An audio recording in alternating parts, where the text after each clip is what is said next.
Assalamualaikum warahmatullahi wabarakatuh. Salam sejahtera untuk kita semua. Perkenalkan kami dari kelompok B6 dari kelas T3.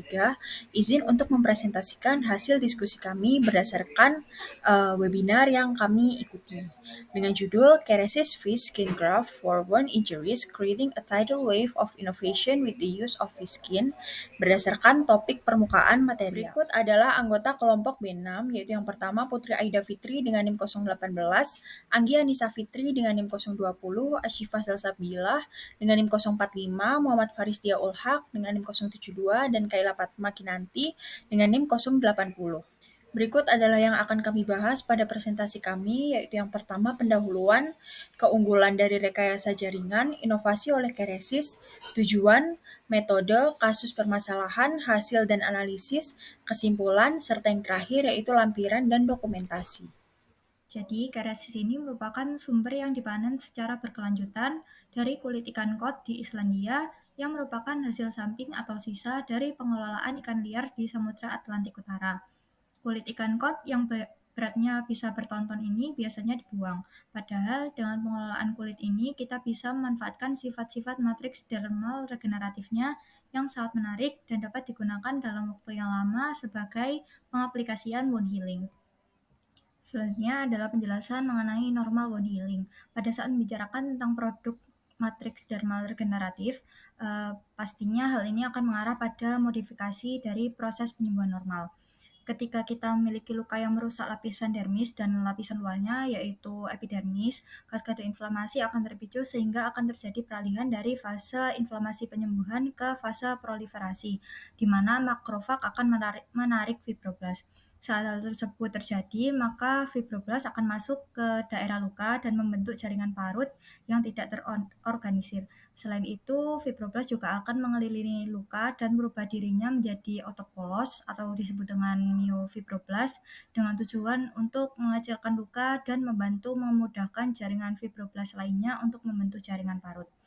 Namun sayangnya hal tersebut akan menyebabkan kontraktur sekunder yang akan menjadi masalah yang signifikan pada saat lukanya sudah benar-benar sembuh. Selanjutnya ada regenerative healing atau penyembuhan regeneratif. Pada saat kita memiliki luka yang dalam, dengan menempatkan zat atau produk tertentu seperti keresis ke dalam luka tersebut, maka berarti kita memberikan tubuh sebuah substrat atau matriks yang dapat mengisi setiap sel-sel dan jaringan kulit yang rusak menjadi dermal atau deselularisasi kulit. Hal ini berarti memungkinkan tubuh kita tidak hanya membentuk jaringan parut tak terorganisir, tetapi juga membentuk kulit baru atau neodermis, yang artinya kita melakukan regenerasi bagian dari kulit yang hal tersebut tidak akan terjadi tanpa adanya produk atau zat tersebut. Hal menarik lainnya adalah sebenarnya zat atau produk ini dapat menurunkan atau bahkan menghilangkan regulasi dari fibroblast yang berubah menjadi myofibroblast, sehingga fungsinya tidak hanya membentuk neodermis, tetapi juga mencegah terjadinya kontraktur bekas luka sekunder. Dari segi pengolahan, keresis ini memiliki sifat-sifat yang sangat menarik. Sumbernya yang berasal dari kulit ikan berarti sifatnya sangat mirip dengan sifat kulit manusia, serta tidak ada risiko penularan virus, sehingga kita tidak hanya perlu melalui proses yang minimal untuk mendapatkan produk ini, tetapi juga dapat meminimalisasi proses sterilisasi. Selain itu, produk ini juga telah dipatenkan sehingga terjamin telah melalui gentle processing yang berarti tidak ada komponen alkohol yang kuat, tidak ada deterjen, tidak ada penekanan atau gangguan mekanis, tidak ada cross-linking bahan kimia, serta hemat biaya. Dengan pengamatan melalui mikroskop elektron, kita juga dapat melihat seberapa miripnya keresis ini dengan produk dermis lain dan bahkan dermis kita sendiri, sehingga akan cocok digunakan untuk regenerasi jaringan tubuh manusia. Selanjutnya ada 4 keunggulan dari rekayasa jaringan organ.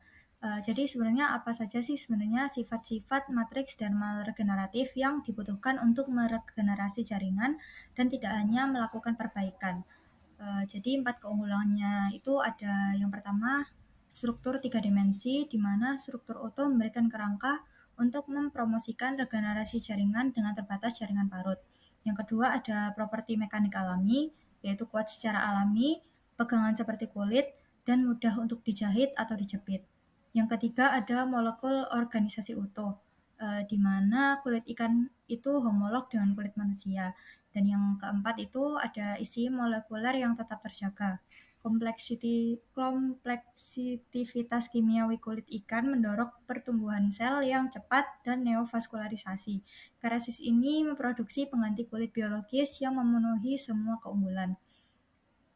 Jadi karesis ini sangat sesuai dengan 4 keunggulan rekayasa jaringan organ. Karena karesis ini memiliki struktur 3 dimensi yang memungkinkan pertumbuhan jaringan dan menciptakan neodermis yang cukup mirip dengan dermis manusia. Selain itu, karesis juga bertindak seperti skin graft. Saat membicarakan tentang kompleksitivitas kimiawi dari kulit yang memungkinkan terjadinya pertumbuhan yang sangat cepat dalam wound healing, karesis ini bisa jadi produk yang paling cepat di antara produk-produk matriks lainnya. Keunggulan yang pertama dari rekayasa jaringan yaitu struktur 3 dimensi. Struktur 3 dimensi ini merupakan komponen yang sangat penting pada tisu engineering. Karesis ini memiliki porositas yang hampir 10 kali lebih banyak daripada banyaknya produk di pasaran. Pada sebuah penelitian yang membandingkan karesis dengan amnion dan chorion graft, hasilnya menunjukkan bahwa pada penggunaan karesis, pertumbuhan pada sel terjadi lebih cepat dan memungkinkan terjadinya neovaskularisasi dan pembentukan neodermis. Keunggulan yang kedua yaitu sifat mekanik alami. Sifat mekanik alami dari karesis ini juga baik dan unggul, di mana karesis ini memiliki sifat yang kuat, memiliki ketebalan yang sesuai, serta mudah untuk ditangani, disatukan, dan diaplikasikan. Pada pengaplikasian karesis, kita juga dapat memprediksi bagaimana bentuk atau tampilannya pada minggu pertama, kedua, serta minggu-minggu selanjutnya setelah pengaplikasian.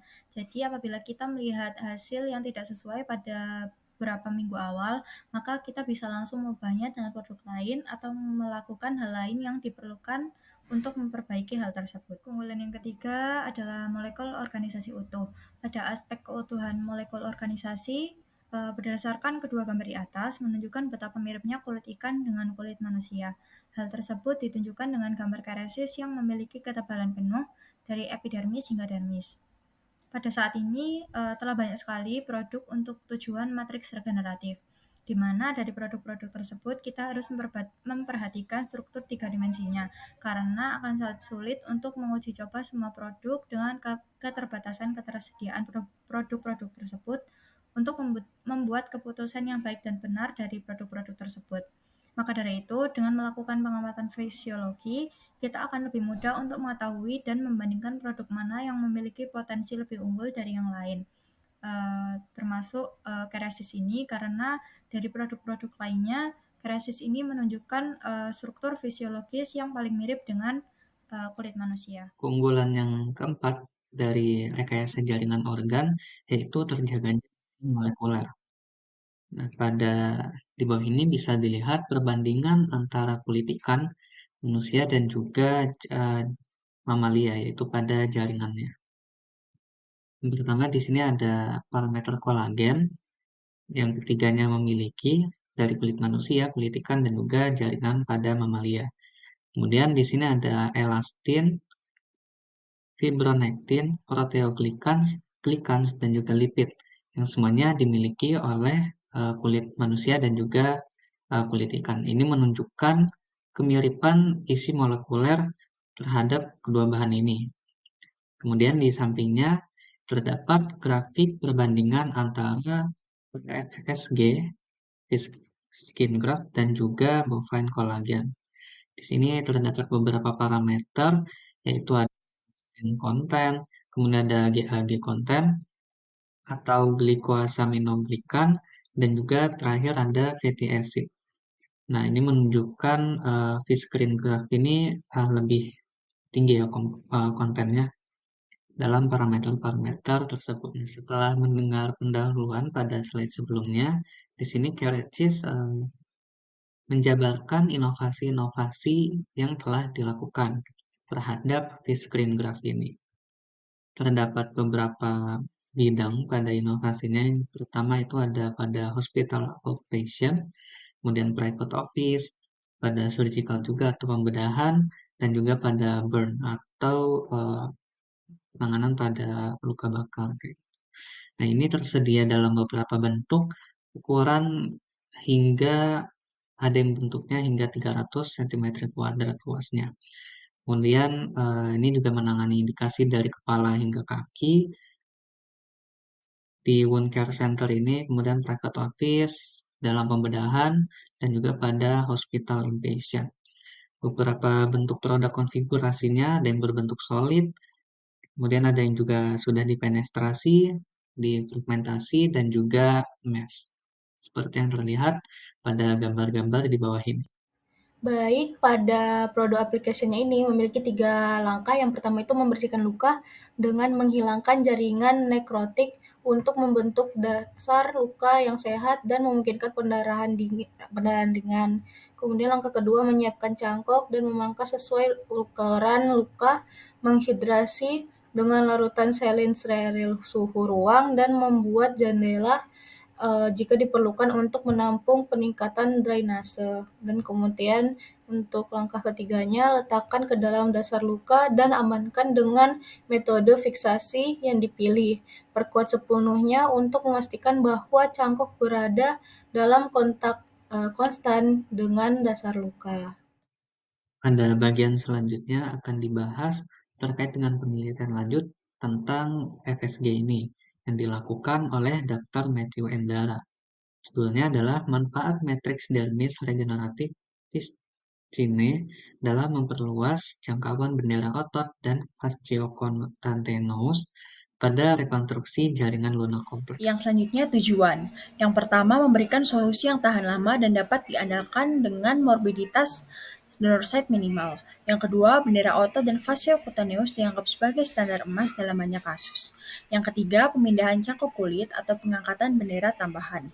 Yang keempat, meminimalkan morbiditas donor site menjadi hal utama.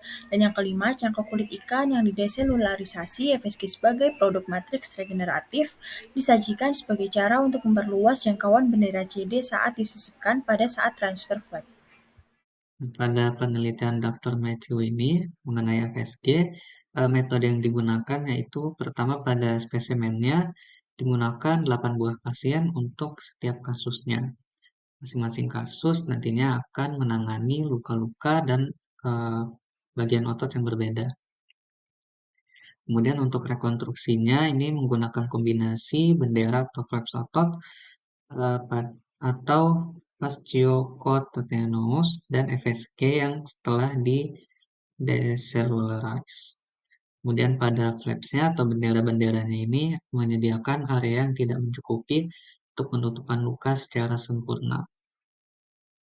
Dan pada tegangan FSG ini nantinya akan diaplikasikan sebagai pengganti cangkok kulit atau tambahan bendera atau flaps. Selanjutnya saya akan membahas kasus pertama dari aplikasi Keresis, yaitu Fillet of Two Flap Fasciocutaneous Flap, di mana aplikasi tunggal Keresis yang digunakan pada saat transfer fillet flap jari kaki yang menghasilkan penutupan yang sempurna tanpa flap atau cangkok tambahan. Kasus terjadi pada pasien seorang pria berusia 64 tahun yang mengalami cedera trauma pada kaki akibat kecelakaan forklift. Nah, selama perawatan ditemukan bahwa ia memiliki diabetes dengan kadar hemoglobin A1C yang tinggi. Nah, dokter tidak hanya fokus pada pengendalian gula darah pasien, tetapi juga fokus untuk mengatasi infeksi. Setelah beberapa kali debridement, pasien mengalami paparan pada beberapa sendi kaki. Nah, jari kaki ketiga tidak dapat diperbaiki sehingga dilakukan fillet to flap untuk menutupi luka tulang terbuka pada jari kaki kedua. Nah, untuk menjaga sebanyak mungkin jari kaki agar tetap selamat, dokter memilih fillet to flap menggunakan keresis dengan menggunakan keresis ini untuk menutupi bagian rusak dan sendi. Nah, meskipun flap bekerja untuk menutupi sebagian besar tulang, keresis juga digunakan untuk mengatasi bagian yang tidak tertutup. Nah, keresis ditempatkan di bawah ujung flap distal dan juga digunakan untuk melapisi sendi metatarsophalangeal keempat dan kelima. Keresis ini tidak memiliki polaritas sehingga memungkinkan integrasi dari keresis itu dari atas, bawah, dan samping serta penyembuhannya yang lebih baik. Keresis membantu dalam proses penyembuhan dengan integrasi yang baik dan dapat dilihat pada gambar pada hari ke-30 pasien sembuh sepenuhnya tanpa perlu adanya operasi tambahan.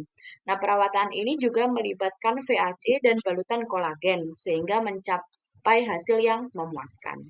Baik, untuk kasus kedua yaitu kasus untuk abduktor digiti minimi muscle flap, di mana ada pasien seorang pria berusia 50 tahun yang merupakan seorang penderita diabetes yang tidak terkontrol dengan baik karena dia tidak bisa lagi mendapatkan insulin. Dan dia akhirnya mengalami infeksi yang sangat dalam yang melibatkan kompartemen posterior dan infeksi tersebut benar-benar menjalar di sepanjang sisi dan ke kompartemen anterior kakinya. Infeksi itu sendiri telah melenyapkan tendon dan ligamen pergelangan kakinya, seperti dapat dilihat pada gambar. Nah, jadi pergelangan kakinya terbuka dan tidak stabil, yang telah dibedah dengan operasi ortopedi beberapa kali. Pilihan untuk menggunakan flap otot muncul dalam penanganan pasien dengan luka yang awalnya besar, namun dapat diperkecil dengan kerosis. Dokter dapat merinci bahwa luka pada pergelangan kaki pasien ini semula lebih besar dan akhirnya dapat diperkecil. Meskipun pergelangan kakinya masih terbuka, dokter berhasil menghindari penggunaan flap otot yang lebih besar dengan memanfaatkan otot abduktor digital miniminya. Nah, otot ini diambil dan kemudian diputar untuk menutupi area yang terbuka pada sendi dan prosedur ini berhasil dilakukan. Flap abduktor digiti miniminya yang digunakan untuk menutupi bagian perangkat keras yang terbuka dengan inset keresis di atasnya untuk menghindari tekanan yang tidak semestinya pada flap yang menyebabkan pasien ini sembuh total tanpa intervensi tambahan. Baik, untuk kasus ketiga yaitu seorang wanita penderita obesitas yang memiliki luka di punggungnya. Luka tersebut berukuran sekitar 10 kali 15 cm dan telah berlangsung selama 10 bulan. Luka tersebut tidak kunjung sembuh dan bahkan semakin lebar dan dalam. Kemudian Dr. Smith memutuskan untuk menggunakan graf kulit dari ikan tadi untuk mengobati luka tersebut dan melakukan operasi untuk memasang graf kulit ikan pada luka tersebut. Operasi tersebut berhasil dengan baik dan luka tersebut mulai sembuh dalam waktu yang singkat, dalam 10 minggu, yaitu luka telah sembuh sepenuhnya. Berikut ini merupakan hasil dari beberapa kasus yang telah dijelaskan sebelumnya dengan penerapan FSG pada beberapa luka dan jaringan. Pertama yaitu jaringan yang dipindahkan bertahan tanpa nekrosis atau kerusakan sel yang menyebabkan kematian dini sel dan jaringan hidup. Nah, FSG ini melalui struktur dan sifat pori yang dimilikinya, ini memberikan lingkungan yang mendukung viabilitas sel dan nutrisi yang optimal bagi jaringan yang dipindahkan. Hal ini mengurangi risiko iskemia atau keadaan kurangnya aliran darah ke organ tubuh bagian tertentu yang mengakibatkan organ tersebut kekurangan oksigen dan juga nekrosis dengan memastikan pasokan oksigen dan zat gizi yang cukup untuk sel-sel yang ditransplantasi. Kemudian hasil berikutnya yaitu pasien merasa puas dengan hasil, baik dari segi estetika maupun penyembuhan yang optimal. Hasil berikutnya yang teramati dari penelitian ini adalah FSG ini terintegrasi dengan cepat sehingga luka sembuh tanpa intervensi bedah tambahan. Integrasi cepat FSG dengan jaringan sekitarnya ini dapat dijelaskan melalui kemampuannya untuk menyediakan substrat yang mendukung adhesi seluler dan juga migrasi sel ke dalam matriks graf. Adanya sinyal-sinyal molekuler pada permukaan FSG ini dapat memfasilitasi respon seluler yang mendukung integrasi struktural dengan jaringan inangnya. Sementara itu, kemampuan FSG untuk menyebabkan penyembuhan luka tanpa intervensi bedah tambahan dapat terkait dengan kemampuannya untuk merangsang proliferasi dan juga diferensiasi sel-sel penyusun jaringan, serta sekresi faktor-faktor pertumbuhan yang memodulasi respon inflamasi dan juga regenerasi jaringan. Baik, untuk bagian yang selanjutnya yaitu bagian analisis.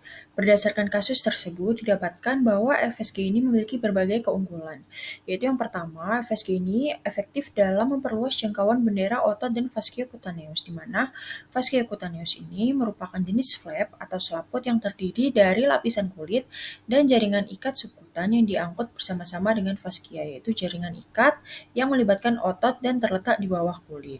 Berdasarkan hasil penelitian ini, didapatkan bahwa pori yang lebih banyak pada FSG membuka peluang untuk pertumbuhan sel pada struktur tiga dimensinya, sehingga dapat meningkatkan kemampuan regeneratifnya. Hal ini menunjukkan bahwa FSG ini berpotensi menjadi pilihan yang efektif dalam prosedur atau pengobatan yang melibatkan otot dan jaringan kulit. Baik, selanjutnya, FSG ini juga dapat meminimalkan morbiditas donor site atau efek atau komplikasi yang mungkin terjadi di area donor setelah diambilnya jaringan atau bahan dari sana. Di mana tentunya hal ini merupakan keuntungan tersendiri bagi FSG apabila dibandingkan dengan metode tradisional seperti cangkok kulit yang dapat menyebabkan berbagai morbiditas seperti nyeri, pembengkakan, perubahan warna kulit, perubahan sensasi, atau infeksi yang dapat menimbulkan kerugian di kemudian hari bagi para pasien atau pengguna, seperti itu. Yang ketiga, yaitu FSG ini dapat melakukan integrasi dan reepitelialisasi secara cepat, yang merujuk pada kemampuan selaput atau jaringan yang diambil dari donor site untuk dapat berintegrasi dan membentuk epitel setelah dipindahkan ke area penerima atau recipient site dalam prosedur rekonstruktif. Ini menunjukkan bahwa FSG dapat secara efisien tergabung dengan lingkungan sekitarnya serta mendukung proses penyembuhan luka dengan cepat dan efektif. Yang selanjutnya, FSG ini dapat memberikan penutupan secara lengkap, yaitu penyembuhan sepenuhnya dari donor site dan recipient site setelah prosedur yang melibatkan penyatuan baik pada area yang diambil jaringannya atau donor site maupun area yang menerima jaringan tersebut atau recipient site. FSG ini memungkinkan penutupan luka secara lengkap serta menghasilkan hasil positif tanpa intervensi bedah tambahan. Hal ini dapat mengurangi kompleksitas prosedur medis dan meningkatkan hasil positif pada pasien yang tentunya akan mengurangi resiko terjadinya kesalahan. Analisis berikutnya yaitu terkait dengan sudut kontak. Pada FSG ini atau fish screen graph, sudut kontak berperan penting dalam memberikan informasi mengenai interaksi antara permukaan kulit ikan dan cairan di sekitarnya, seperti darah atau cairan tubuh lainnya. Sudut kontak dapat mempengaruhi kemampuan FSG untuk melekat pada luka, berinteraksi dengan sel-sel dan jaringan sekitarnya, serta mempengaruhi proses penyembuhan secara keseluruhan. Sudut kontak yang ideal untuk adhesi yang optimal, penyerapan cairan luka yang efisien, dan resiko infeksi yang minimal adalah 45 derajat hingga 70 derajat. Sudut kontak kurang dari 90 derajat ini menunjukkan pembasahan yang baik, yang dapat meningkatkan adhesi awal FSG ke dasar luka. Ini penting untuk stabilisasi FSG dan memfasilitasi kontak langsung dengan jaringan untuk proses penyembuhan yang optimal. Sebaliknya, sudut kontak yang tinggi atau lebih dari 90 derajat menunjukkan pembasahan yang kurang baik yang dapat menyebabkan pergeseran FSG dan menghambat penyembuhan luka. Jadi kesimpulan yang kami dapat dari webinar berjudul Kersis Fish Skin Graft for Wound Injuries Creating a Tidal Wave of Innovations with the Use of Fish Skin adalah cangkok kulit ikan yang telah di-decellularize merupakan cara yang efektif dan sederhana untuk memperluas jangkauan bendera-bendera otot. Kemudian untuk meminimalkan morbiditas situs donor integrasi cepat, lalu reepitelisasi yang cepat, serta penutupan yang lengkap. Sudut kontak antara permukaan kulit ikan dan cairan mempengaruhi adhesi dan penyembuhan. Sudut optimal dari 45 derajat hingga 70 derajat untuk adhesi dan penyerapan cairan yang lebih efisien. Untuk sudut kontak kurang dari 90 derajat, meningkatkan adhesi awal, mendukung stabilitas dan kontak langsung dengan jaringan. Sedangkan untuk sudut kontak lebih dari 90 derajat dapat menghambat penyembuhan karena pergeseran FSG. Kesimpulannya, kontrol sudut kontak penting untuk kinerja optimal FSG dalam penyembuhan luka. Berikut kami lampirkan beberapa lampiran dari kegiatan webinar Creating a Tidal Wave of Innovation with the Use of Fish Skin. Sekian sekiranya hal-hal yang dapat kami kelompok B6 sampaikan pada sesi kali ini. Atas perhatian Bapak Ibu dosen pengampu eksperimen teknik biomedis 1, kami ucapkan banyak terima kasih. Wassalamualaikum warahmatullahi wabarakatuh.